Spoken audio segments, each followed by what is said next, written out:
Saatnya Anda ikuti Warta Mimika.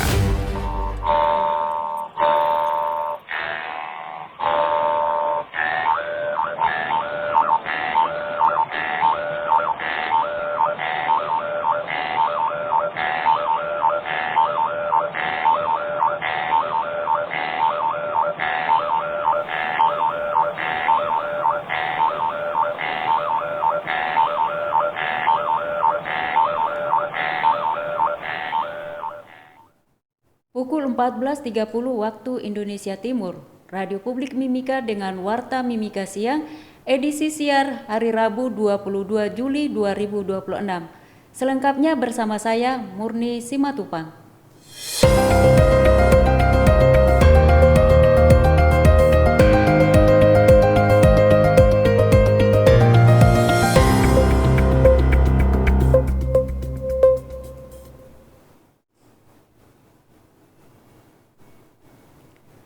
Saudara, seorang personil Polri yang tergabung dalam Satgas Operasi Damai Kartens ODC 2026 gugur saat menjalankan tugas di Kabupaten Yahukimo.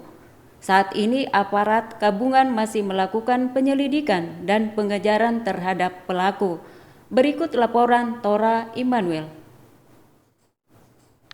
Satu orang personil BKO Satgas Tindak Operasi Damai Kartens ODC 2026 atas nama Brigpol Freddy Lukas Awes dilaporkan meninggal dunia akibat dugaan penganiayaan dengan senjata tajam oleh orang tak dikenal di distrik DKI Kabupaten Yahukimo.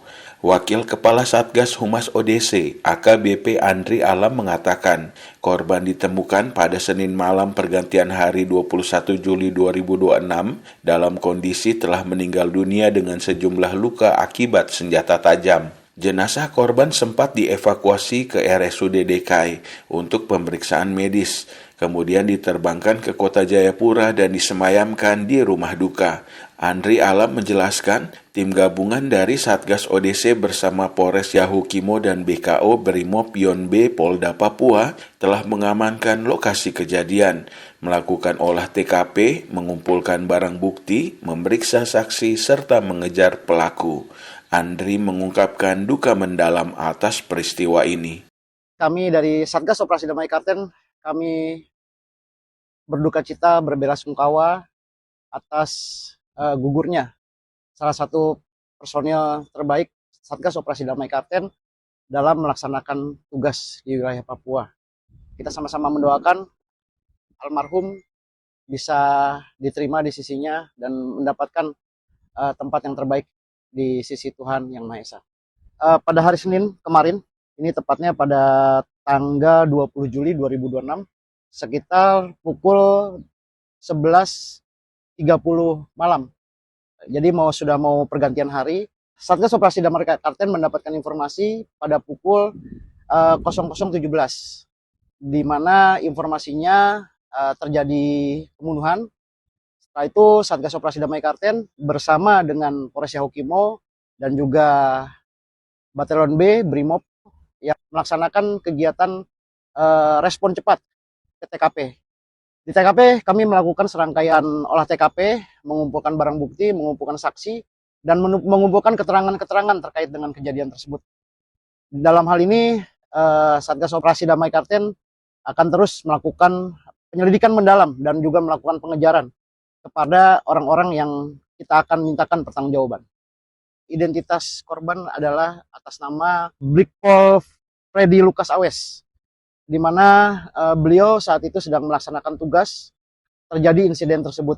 Sampai saat ini proses penyelidikan terus dilakukan secara profesional. Kita akan melakukan tindakan yang profesional, menegakkan hukum yang tegas dan terukur terhadap orang-orang yang akan kita mintakan pertanggungjawaban.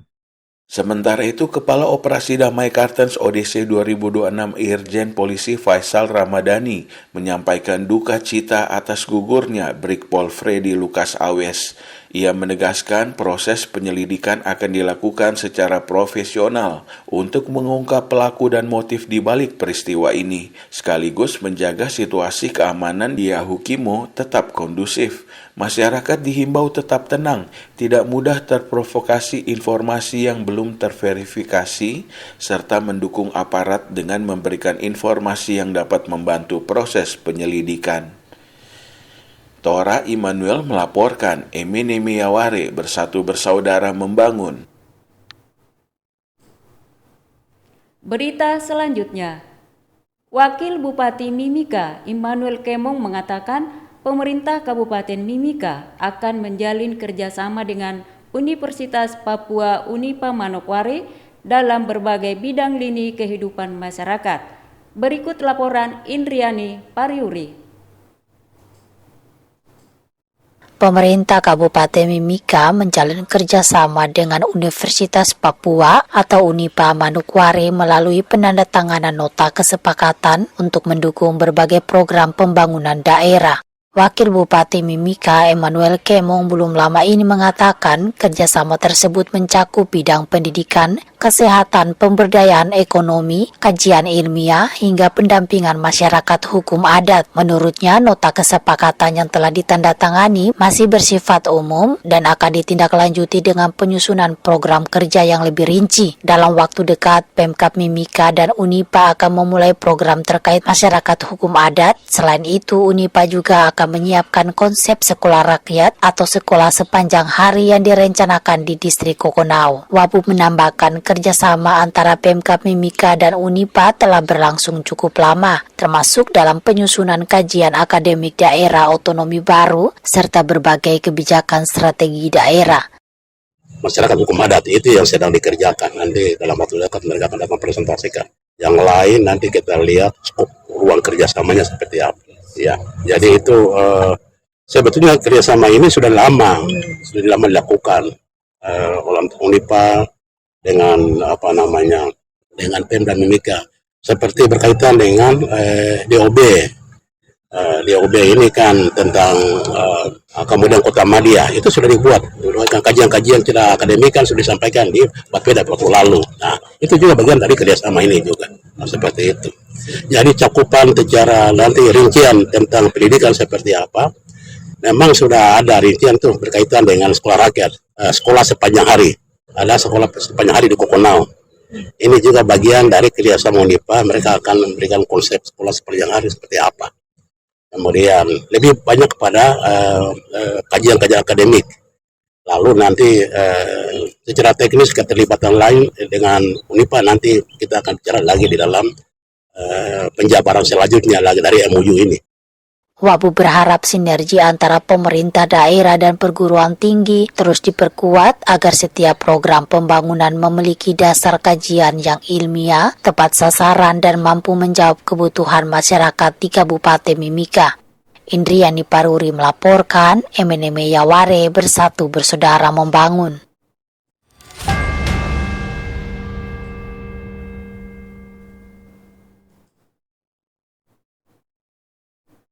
Warta Mimika siang ini disiarkan oleh Radio Publik Mimika. Saudara, anggota DPRK Mimika Rampiani Rahman meminta pengawasan ketat terhadap penggunaan dana desa yang dikelola aparat pemerintah kampung di distrik Mimika Timur. Berikut laporan Tora Immanuel. Anggota DPRK Mimika Hajah Rampiani Rahman menyoroti buruknya pengelolaan dana desa oleh pemerintahan kampung di distrik Mimika Timur.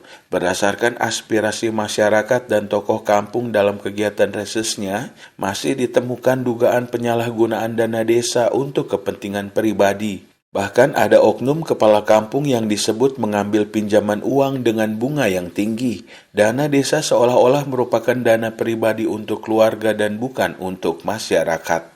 Rampiani menegaskan, Kondisi ini harus segera dibenahi karena dana kampung merupakan uang negara yang diperuntukkan bagi pembangunan dan kesejahteraan masyarakat kampung. Ia meminta Kepala Distrik sebagai pembina serta Dinas Pemberdayaan Masyarakat dan Kampung Kabupaten Mimika untuk memperketat pengawasan mulai dari penyaluran hingga pertanggungjawaban penggunaan dana desa. Saat ini dana kampung dikelola di wilayah Mimika Timur sangat hancur. Terus kemudian tadi sudah disampaikan oleh beberapa tokoh bahwa kepala kampung memanfaatkan ini untuk kepentingan pribadi. Mengambil pinjaman di luar dengan bunga 100%. Ini kita memang benar-benar harus memberikan efek jerah. Karena pemanfaatan uang negara. Papua khususnya Kabupaten Mimika ini tidak akan pernah maju kalau pengelola anggarannya hancur. Memulai dari tingkat bawah adalah kampung. Kepala kampung mengelola anggaran bukan sedikit. Sehingga saya berharap Kepala Distrik sebagai pembina, kemudian Dinas Pemberdayaan Masyarakat sebagai OPD teknis yang menyalurkan, yang melihat pertanggungjawabannya, LKPJ-nya itu berada di sana. Mari kita bangun komunikasi bersama untuk mengkawal, melihat persoalan apa yang terjadi sehingga anggaran negara yang diturunkan ini tidak sia-sia. Ini yang menjadi persoalan saat ini. Kepala kampung mabuk-mabukan, terus kemudian dia merasa bahwa ini adalah uang pribadinya. Kemudian semua aparat kampung yang ada di situ, keluarganya, sistem keluarga, ini sangat mengkhawatirkan. Jadi kami tadi sudah membangun komunikasi, saran, solusi dan segala macam. Intinya kita bekerja sama untuk mengkawal semua penggunaan uang negara. Anggota DPRK Mimika Hajah Rampiani Rahman menambahkan, ia meminta pengelolaan anggaran di tingkat kampung dilakukan secara transparan dan bertanggung jawab demi Mimika maju sampai di kampung-kampung. Seluruh pihak terkait harus bekerja sama mengawal pembangunan agar penggunaan anggaran negara benar-benar dimanfaatkan untuk kepentingan masyarakat, bukan untuk kepentingan pribadi maupun kelompok kecil. Tora Immanuel melaporkan, Emeneme Yaware, Bersatu Bersaudara Membangun. Berita terakhir, Dinas Perindustrian dan Perdagangan akan memberikan sanksi tegas kepada SPBU yang terbukti melakukan pelanggaran dalam penyaluran BBM bersubsidi. Berikut laporan Indriani Pariuri. Pemerintah Kabupaten Mimika melalui Dinas Perindustrian dan Perdagangan akan memberikan sanksi tegas kepada SPBU yang terbukti melakukan pelanggaran dalam penyaluran BBM bersubsidi. Kepala Disperindak Mimika, Sabelina Fitriani, belum lama ini mengatakan sanksi terberat yang dapat diberikan adalah pencabutan izin usaha apabila pelanggaran dilakukan secara berulang. Saat ini, satu SPBU di Mimika tengah menjalani sanksi pembinaan selama 14 hari setelah ditemukan pelanggaran dalam penyaluran BBM bersubsidi. Pelanggaran yang ditemukan antara lain ketidaksesuaian antara QR kode dengan nomor polisi kendaraan, serta pengisian Pertalite untuk kendaraan roda 4 di jalur roda 2 dengan volume yang melebihi ketentuan. Sabelina menegaskan pemerintah tidak akan ragu menjatuhkan sanksi yang lebih berat apabila pelanggaran kembali ditemukan setelah masa pembinaan berakhir, termasuk pencabutan izin usaha bagi SPBU yang terus mengabaikan aturan. Jadi nanti kalau mereka lakukan ulang-ulang lagi, itu pasti ada sanksi yang lebih tegas ya.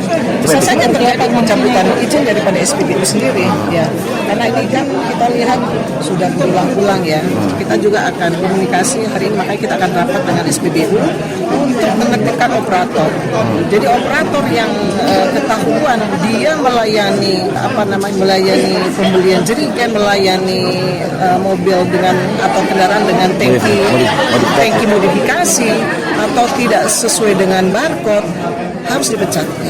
Disperindak Mimika juga akan memperkuat pengawasan melalui pemanfaatan kamera CCTV di seluruh SPBU, sekaligus menindak operator yang melayani pembelian menggunakan tangki modifikasi, jergen, maupun transaksi yang tidak sesuai barcode. Pemkab Mimika menegaskan langkah ini dilakukan untuk memastikan penyaluran BBM bersubsidi berjalan sesuai aturan dan benar-benar diterima oleh masyarakat yang berhak. Indriani Paruri melaporkan, Emeneme Yaware, Bersatu Bersaudara Membangun. Sekian Warta Mimika Siang, produksi Radio Publik Mimika. Saya Murni Simatupang, selamat siang. Baru saja Anda ikuti Warta Mimika.